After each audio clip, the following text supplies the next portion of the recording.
Emily moved swiftly through the luxury suite on the 42nd floor, her cart neatly stacked with crisp towels and tiny bottles of imported soap. She'd done this routine 1,000 times, quiet, invisible, efficient. No one ever noticed the housekeepers unless something was wrong. And she liked it that way. Outside the massive windows, the New York skyline shimmered under the afternoon sun. Inside, the air smelled of leather furniture, expensive cologne, and polished wood. The kind of room that cost more per night than she made in 2 weeks. She didn't care. She wasn't here to dream. She was here to clean. She was fluffing a pillow when the door opened behind her. Her back stiffened slightly. No one was supposed to be in this suite until evening. But before she could turn, she heard the unmistakable sound of heavy footsteps on the marble floor. She turned slowly and saw him. The man was tall, well-dressed in a dark suit that looked European, tailored, not off the rack. His silver-streaked hair was combed back, his features sharp and controlled. He didn't speak, he simply nodded at her presence, then walked past, heading toward the desk near the window. Emily gave a polite nod, and continued her task, a little more carefully now. She didn't know who he was, but he carried himself like someone who was always listened to. She guessed businessman. Or maybe politician.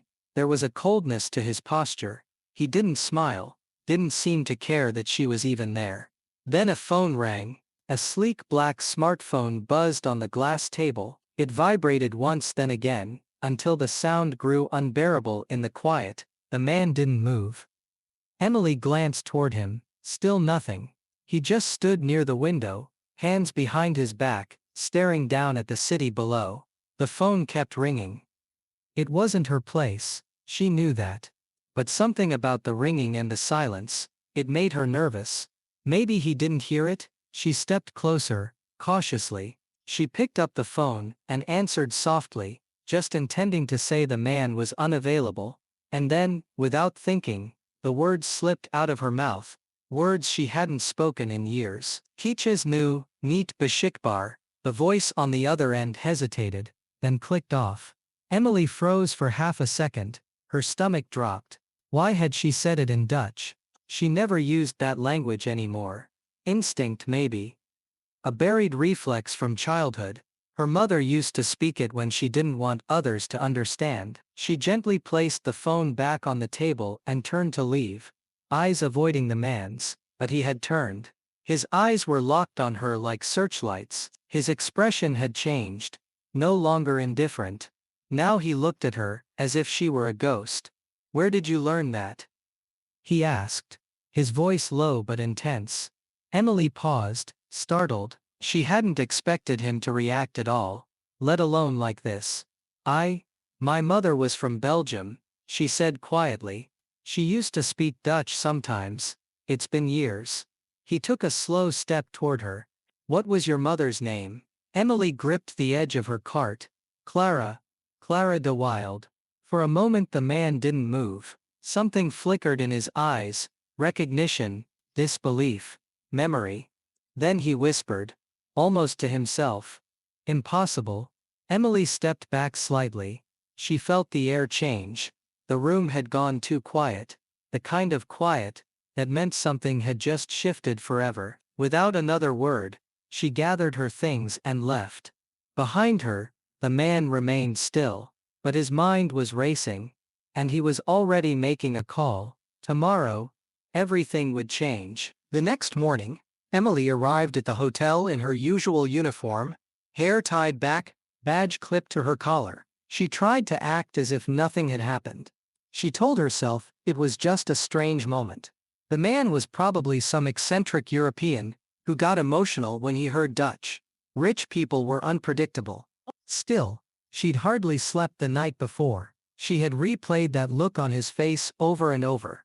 The way he said her mother's name. The weight of it. As if it meant something to him. But how could it?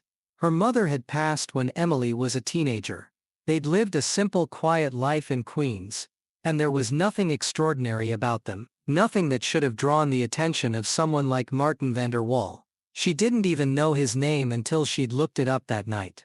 He was on the hotel's VIP list, a billionaire investor from the Netherlands. Oil, tech, shipping. One of those people who owned pieces of the world. Private planes, Monaco real estate. Foundation galas. Untouchable. And yet he had looked at her like he'd seen a ghost. Emily tried to shake it off. She pushed her cart down the hall and went to her assigned rooms. But just as she reached the first door, her radio crackled. Front desk to housekeeping. Emily Dowwild, please report to reception. Repeat, Emily Dowwild, please come to reception. Her heart skipped. No one called her to the front desk. Housekeeping didn't get summoned unless something was wrong. She left her cart and made her way down to the lobby. The front desk manager, a stiff woman named Carol, was waiting, unusually alert. He was looking for you again. Carol said without preamble. The man from yesterday. He asked for your name, said it was important. Emily's stomach twisted. I told him we couldn't give out employee information, Carol continued. But then, well, he just smiled. Like he already knew. Said he'd find you another way. Emily tried to laugh it off. Maybe it was nothing. Maybe he was just curious. But the moment she stepped outside after her shift, she noticed the man near the curb, not Martin himself. Someone younger. Dressed in black with an earpiece and polished shoes. A driver. A bodyguard. Miss Dowwild, he said calmly. Mr. van der Wal would like to speak with you. He offers lunch. Or a conversation. At your convenience. Emily took a step back. How do you know my name? She asked. The man gave a small smile. We know more than that. That night, her phone rang. A number she didn't recognize. She didn't answer. Then it rang again. And again. The voicemail was calm, polite. This is Mr. van der Wal's assistant. He wishes to meet. He believes it's important. Emily didn't sleep again. Her past wasn't something people usually found interesting. Her mother had worked in a bakery. They had no money. No connections. No secrets. As far as she knew. And yet this man, a billionaire, was circling her like she held something he needed. The next day, there was an envelope in her locker. No name. Just her initials in ink. Inside, an invitation. Embossed paper. A private car. A reservation at a 5-star restaurant. Her name was printed in perfect gold font. She tore it in half and threw it away. But the phone kept ringing. By the third day, her neighbor Mrs. Alvarez asked casually, "Is everything okay, dear? There's been a black car parked across the street. The driver just sits there all day." Emily's hands shook as she locked her apartment door that night. She peeked through the blinds. The car was there. Headlights off. Engine idling.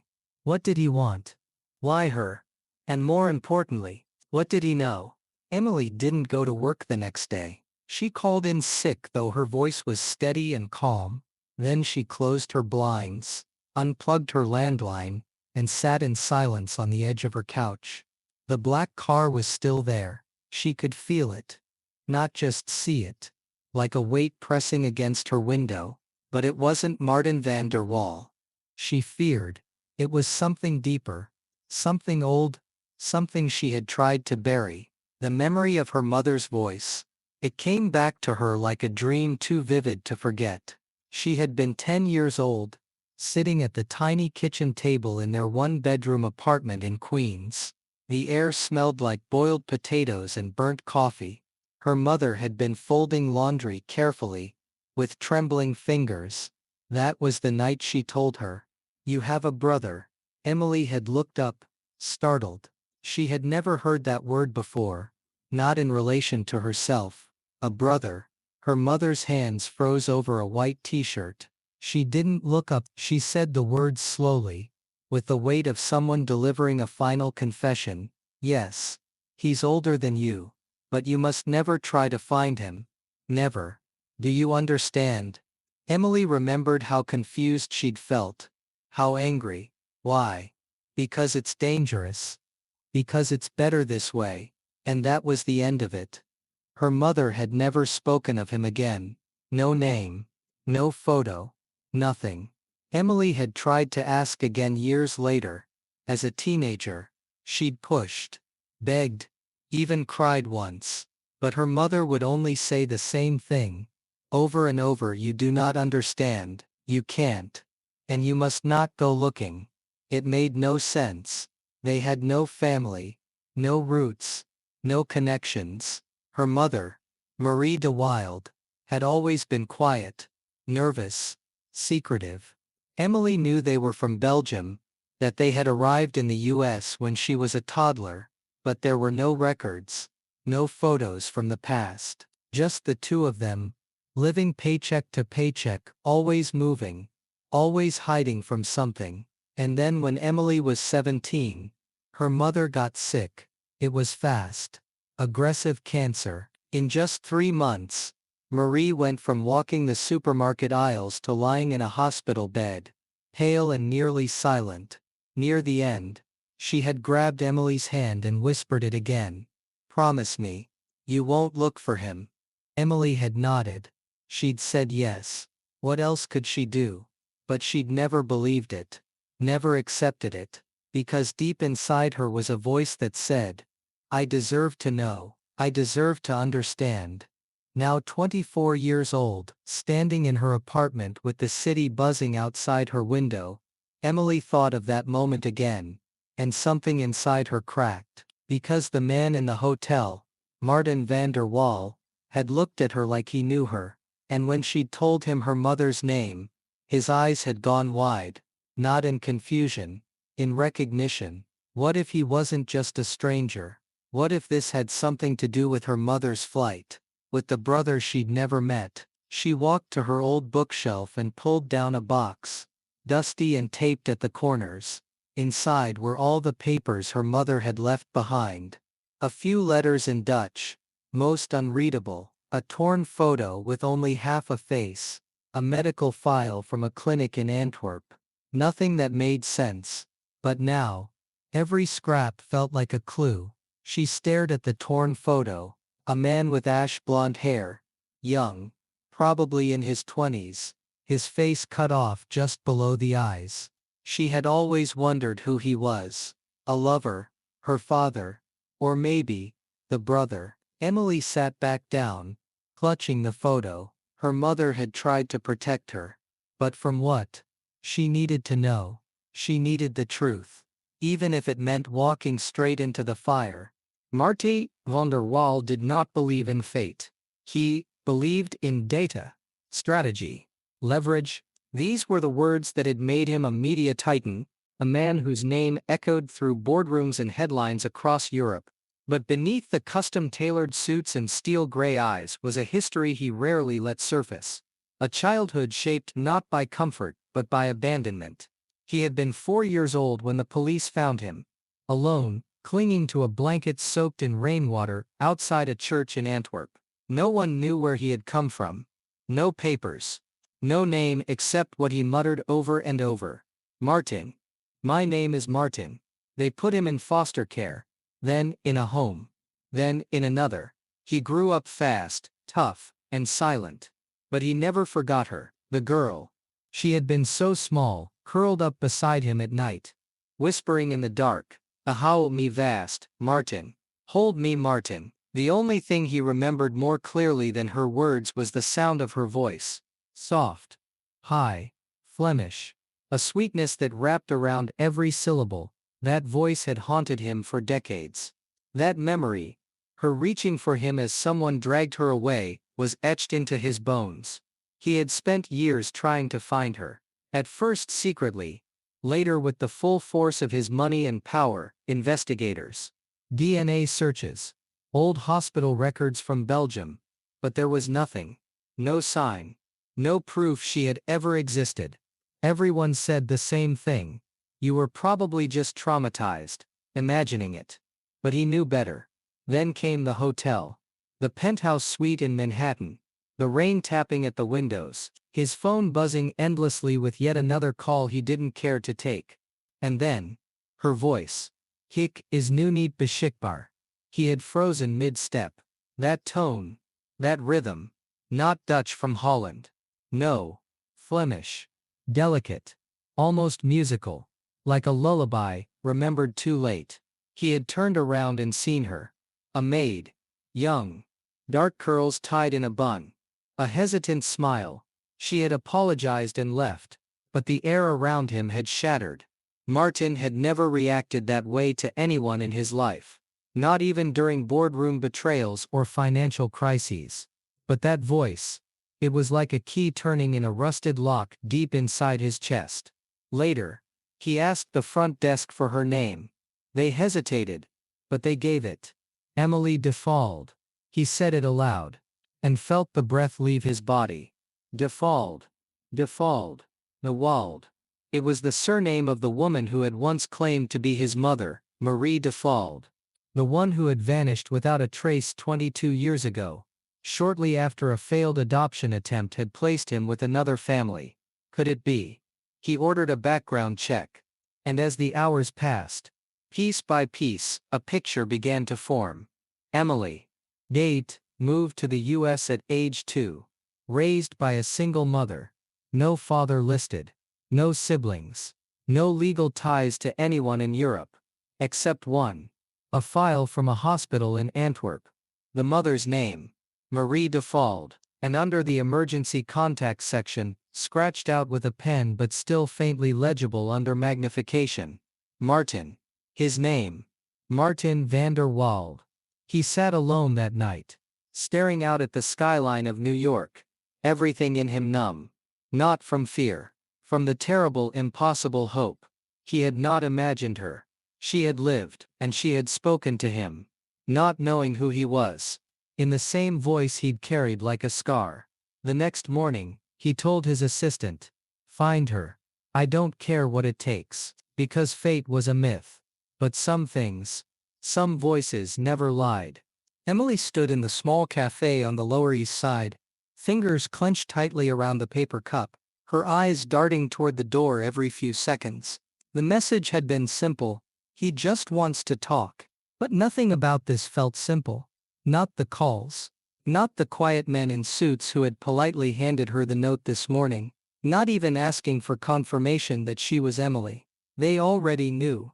Of course they did. And then he walked in. Martin van der Waal. He looked different than on television. Not because of the absence of makeup or the cameras, but because up close he looked vulnerable. Not a billionaire. Just a man. With something to say. He didn't order coffee. Didn't sit. Just looked at her as though she were someone from a half-forgotten dream. Then quietly, he reached into his coat pocket. Emily flinched. But all he took out was a small worn leather pouch. He opened it slowly, carefully, and pulled out what looked like scraps. Pieces of old paper. A faded photo. And something that looked like part of a doll's hand. Soft plastic. Cracked with age. Emily stared. He placed them gently on the table, one by one. First, a photo. 2 children in a blurry frame. One older boy with pale hair. The other a little girl clinging to his arm. Her face was half turned, but Emily felt something twist inside her. Then he unfolded a piece of paper. Torn. The edge burnt, as if rescued from a fire. It was a page from a children's book. Het Verhaal van de Kleine Eek. The Story of the Little Oak. Emily's knees buckled. She remembered that book. The talking tree. The tiny squirrel. Her mother reading it in Dutch, her voice soft and trembling. She used to sleep holding it to her chest, and one night, after men had banged on their door and her mother screamed at them to leave, the book was gone. Burned. Her mother said. All gone. Don't speak of it again. Martin watched her closely. He said, in Dutch, Hou me vast, Martin. Emily gasped. She hadn't heard those words in decades, hadn't spoken them since she was barely 3. But they lived somewhere deep in her, a part of her that had never fully grown up. She whispered, that was me. I said that. He nodded. Your mother took you. Disappeared. Everyone thought you were dead. Even I believed it. I looked everywhere. Emily stared down at the broken doll hand. I used to call her Popu, she said. I wouldn't sleep without her. I know, Martin replied. You screamed so loud the night she was taken. I kept this. I don't know why. I guess, I just wanted something real. Something of you. Her heart pounded like a drum in her ears. Her thoughts scrambled. The cafe faded away. And suddenly she was 5 again, wrapped in a gray blanket watching her mother pack bags in the dark. Emily had always believed her mother left Belgium because of poverty, but it hadn't been just that. She remembered now. Voices shouting, a man grabbing her mother. His threats, his cold eyes. He said if she didn't leave the boy behind, he'd kill all 3. So she ran. She thought she was protecting them by separating them. Emily sat back, trembling. All those years she'd thought she was alone. She'd grown up scrubbing floors, taking care of her sick mother, wondering why she didn't have any family, why she felt like half a person. And now, here he was. Martin, her brother. She reached across the table, fingertips grazing the old photo. Then, softly she said, "Why did it take so long?" Martin looked down. "Because I stopped believing I deserved to find you." Silence settled between them. Not heavy, but whole. The kind of silence that only comes after something lost has finally been found. It didn't happen overnight, but it felt like it did. One morning, Emily arrived at the hotel like always. Faded uniform, tired shoes, quiet nod to the receptionist. But this time, the receptionist didn't look through her like she was invisible. He stood up, cleared his throat, and said, "Mr. van der Waal would like a word with you." She knew what it meant. And half an hour later, she left the hotel through the front entrance, not the side staff door. Her time as a cleaner was over. But it wasn't just that. Something had shifted. For the first time in her adult life, she walked out not just as Emily the housekeeper. She walked out as Emily van der Waal, a sister, a survivor, a woman whose past had been pieced together, whose roots had been found in the most unlikely way, through a single phrase in a forgotten language. They flew to Europe together. Business class. Of course. She'd never even been on a plane with reclining seats, let alone one where champagne was offered before takeoff. But the luxury wasn't what moved her. It was the way Martin kept looking at her. Still cautious, still stunned, but with warmth now. With a quiet, almost fragile joy. He showed her photographs of their mother, young and smiling in Belgium, before the chaos, of the house they were born in, now gone. Of relatives she never knew she had. He introduced her to board members, colleagues, old friends, but always, with the same sentence, "This is my sister." He didn't hide her. He didn't reshape her past to fit some polished version. He told the truth, about the search, the loss, the miracle of a language spoken at the right time. She cried, often, but they were healing tears, the kind that rinse old wounds. Eventually he brought her to his home in Amsterdam. A tall brick building facing a quiet canal, not ostentatious, but beautiful, warm, alive, with the scent of tulips in the hallways, and echoes of old laughter in the stairwell. A place that held memory. He gave her a room on the top floor, said she could change it if she wanted, paint it, tear it apart, but she didn't. She kept the windows open, and every morning she watched the water glimmer beneath the rising sun. One evening, just as the light turned gold over the rooftops, Martin brought her a leather box. Inside were documents. Legal papers confirming she now owned part of his company, part of the home, part of everything. But at the bottom was something else. A letter, written in their mother's handwriting. Emily held it for a long time before opening it. Inside, it said, "Forgive me. I ran to save you. I never stopped loving your brother. I just didn't know how to keep you both safe." She folded the letter slowly, pressing it to her chest. Later that night, she stood on the rooftop terrace, wind in her hair, church bells ringing in the distance, the canal lights flickering below like stars on water. Martin stood beside her, silent, holding 2 mugs of tea. She didn't need to speak, but she did.